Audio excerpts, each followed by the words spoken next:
transparent with you guys. Remember how I told you guys I got a job, right? Let's do the update. Yesterday, I'm about to make an OOTD. Mind you, I told them I'm coming late to work. First day, unfortunately, I had to go to the DMV because my license was suspended. Let's wrap that up. Okay, I understand that, but there was literally nothing I could do about it. I get there 30 minutes late. Today, I was running 5 minutes late. I kid you not. I got to the office and I'm thinking I don't really have to send a text. I'll apologize. It's not their business, but I was literally in pain on my period. I was really like, took me a long time to get out of bed. I was in pain, whatever. I still came a smile on my face. Got there, by the time it looked great, had everything, all my stuff, probably clocked in, 9 o'clock, trying to clock in, like, let's just say 10 minutes. She was like, yeah, go ahead and clock out, you're done. And I'm like, I'm done, I'm cooked. Wow. Second day on the job, late 2 days in a row. And she acts surprised that she got fired. I don't think people understand that when you get a job, you're on like a probationary period for about 90 days, before you get, any real benefit of the doubt leeway. 2 days late, that's a problem. But the bigger problem is that she don't realize why. She don't understand why. It's like, what's up with that? A lifetime of not being held accountable, never being told you're wrong or no. When I was in the Navy, and my father taught me the same thing, he was in the Navy also, on time is 15 minutes early. If you show up on time, you're late. That's right. No, absolutely. And to be honest with you, you don't even want to be, on that 15-minute mark. I like to be 30 minutes. That was me. I'm like, hey, I'm already there 15 minutes before the 15 minutes, grace period. Like, nah, I'm here. I don't like being late, especially when I had to go into work, go in the office, because I want to be able to go in, get my coffee, get my water, what I'm saying? Say what's up to some folks, what I'm saying? And then, that way I don't like that feeling of being rushed. I don't like that. That's just me though. Me neither. I always left an hour and a half earlier, so I have plenty of time. Because you just never know. That's right. Anything could happen. I think my favorite part was when she said, it's not my fault. I had my period. And I'm like, I don't know how to explain this to Gen Z. Women in history have dealt with their cycles, their on-flow visit, whatever you want to call it, forever. And we had to show up to work with a smile on our face, ready to get into work. No, we ain't supposed to be like dragging and not just having your cycle. There are women who have really bad ones, like really, really bad ones, and they still have to show up to work, smile on their face, and not be late. The thing that cracks me up is that she is in awe. Her license got suspended, and she had to. You didn't just find out that morning when you were supposed to be at work that your license was suspended. You knew your license was suspended. You should have figured that out another day. But you chose to do it when you're supposed to start your new job. You're on probation. You haven't even proved yourself nothing. Trying to move and shake how you want to, and expect that everybody's supposed to roll with you. That goes back to what I said. It's that. Everyone is special, trophy mentality. Everybody gets a participation ribbon. In school, I'm sure with the wisdom of Minister Denzel, my lovely blonde-haired brother, Jeff, Pepper, brother Wise, we can all attest. When we were in school, we did not have anything called Recovery Week. The fact that they have that in schools does not make sense. This is why these children aren't prepared for the real world.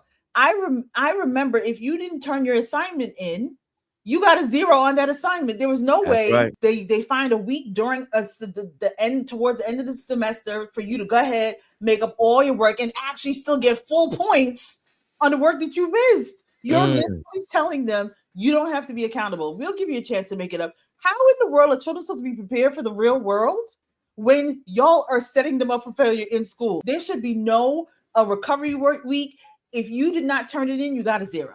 Period, point blank. There should be, you ain't do what you're supposed to do, you are failing. Because in the real world, you have an assignment and you didn't complete it, you're probably getting docked or getting fired. It goes back to the Cuba report. It goes back to the Marxist ideology. They want these children so dumb, so useless. They will be perfect for owning nothing and being happy, because they can't amount to anything with that foolishness going on. Our biggest challenge is getting them to recognize that they need help. They don't recognize they need help and aren't willing to accept help, then there's nothing you can do for them. So they've done an efficient job in dumbing them down. but they've also convinced them that they're not the ones that's the problem. It's everybody else around them that's the problem. And that's going to be a job to get them to understand that's not true. But I think life is the best teacher. That's right. Because that young lady lost the job. I'm sure she was super excited for that job, and she just lost the job. I think the Gen Xers that are in charge, the boomers, as they say, that are still around, that are in charge, the millennials that are in charge, you better hold these people that are coming into work and having that entitled mentality. You better hold their feet to the fire, dock their pay, write them up, fire them, whatever you got to do, because they need a reality check. No, you know, she's going to sue her employer for not recognizing her, period. Oh, Lord. But that also goes back to, I think parents are doing a poor job rearing their children as well. You have a lot of parents that are, I think, giving entirely too much to their kids. They're not allowing them to fail. They're not allowing them to, you know, go out and scrape their knee, bump their head. They're not allowing them to do that. And we have created a society of entitled, soft, irresponsible individuals. You got to force these kids to build a work ethic. You have to. Once they start working, you got to let it be known, hey, there are certain things that I will provide, and there's certain things, those little things that you want, go get it yourself. And guess what happened? My son, he's like, those shoes that he used to want, he don't want them no more. He realized that if I got to pay for them, hey man, I had to work 2 weeks. You know what I'm saying? I ain't willing to work 2 weeks for a single pair of sneakers. I remember when I told my daughter to buy, she wanted her to go to some MomoCon event. And then she was like, it's only $60, Mom. It's only $60. And then when I told her, you're working, you can pay for it. I'm not paying for that. That's expensive.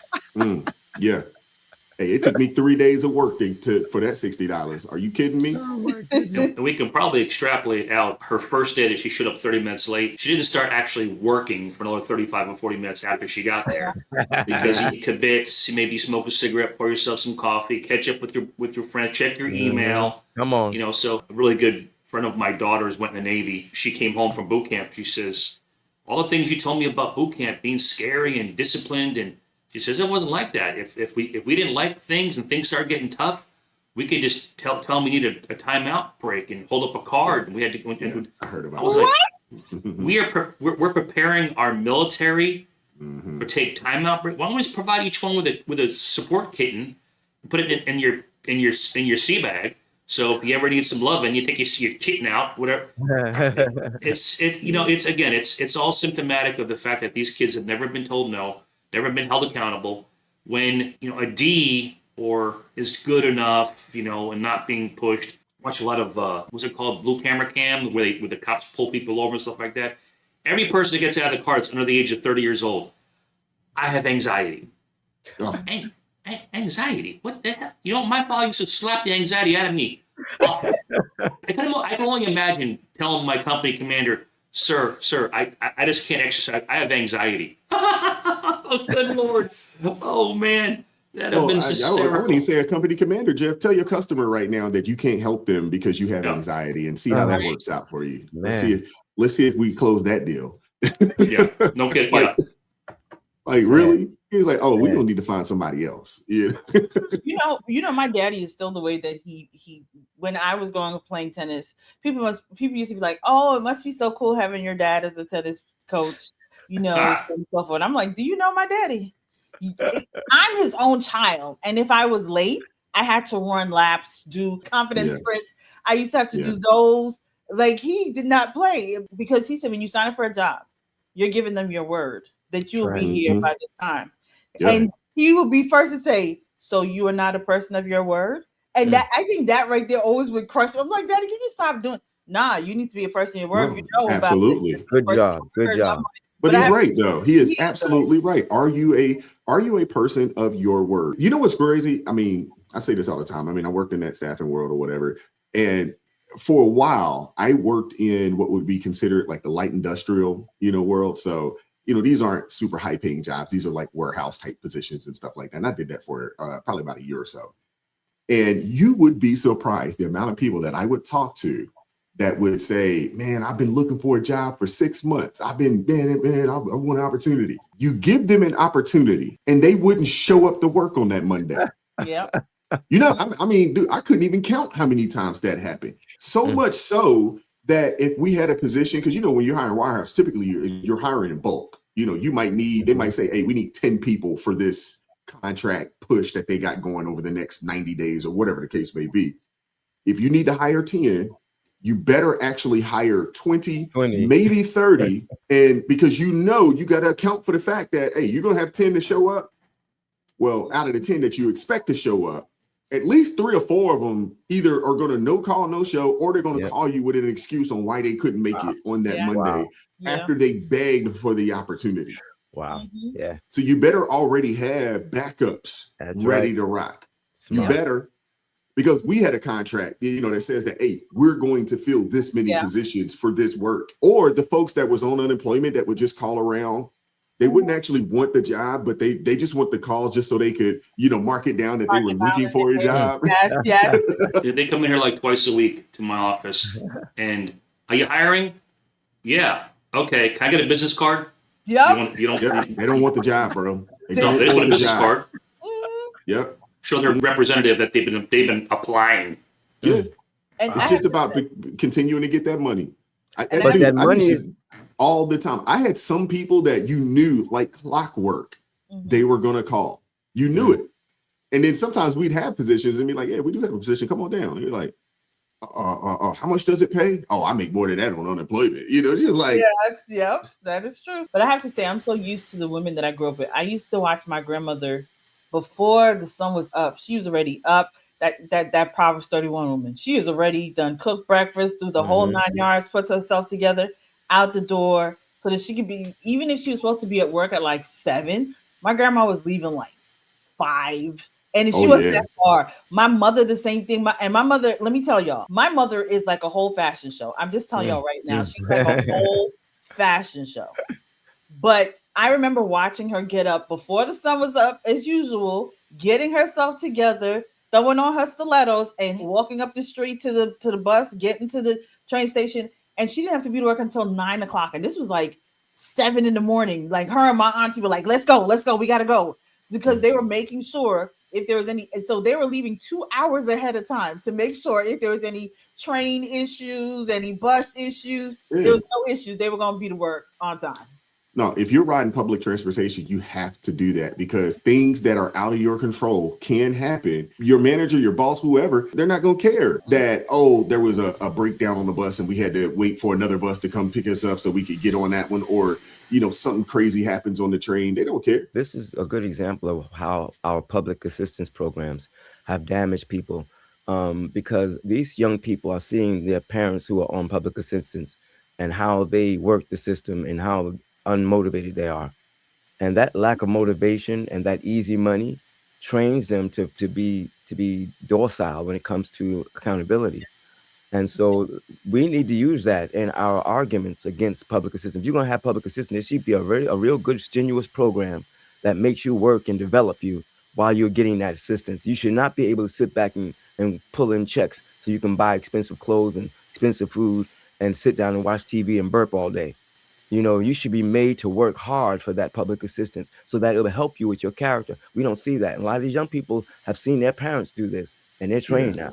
It's time to bring shame back and make shame great again. Come on. Growing up, my parents were divorced when I was very young. My mother, rest her soul, worked 3 jobs. 3 jobs, 7 days a week to make sure she could get off the food stamps because she had full custody of us. So my father wasn't paying any child support at the time. So she worked 3 jobs so she could stop getting off this absolute shame medallion she had to wear around her chest with this stupid money she had to wear. Nowadays, it's a debit card. That's right. They pull it out. You look good. But Jeff, you know what that debit card looks like, and they flash it and showcase it. Man, these fools on TikTok talking about their EBT card. I mean, there's no shame there. They're like, I got that. That's free money. That free. They changed it. They changed it to but the money was more. But the money was more shameful looking. It was comical looking. You're right. If they brought back, which they are not going to do because it just costs too much to do it. That's the reason why they went to the debit cards, because they were printing off, it just cost too much to print off this faux money. Right. But even if they did, it wouldn't matter. It wouldn't matter. Them folks would spend it, and they would spend it proudly. The same way these fools flashing the faux money, you know what I'm saying? In them prime pictures, they be doing the same thing with them food stamps. Y'all already know. I remember telling my kids, I said to them, I said, you know, I need y'all to understand something. The employer does not care about what's going on with you. Your personal feelings is your personal feelings, your personal issues, your personal everything.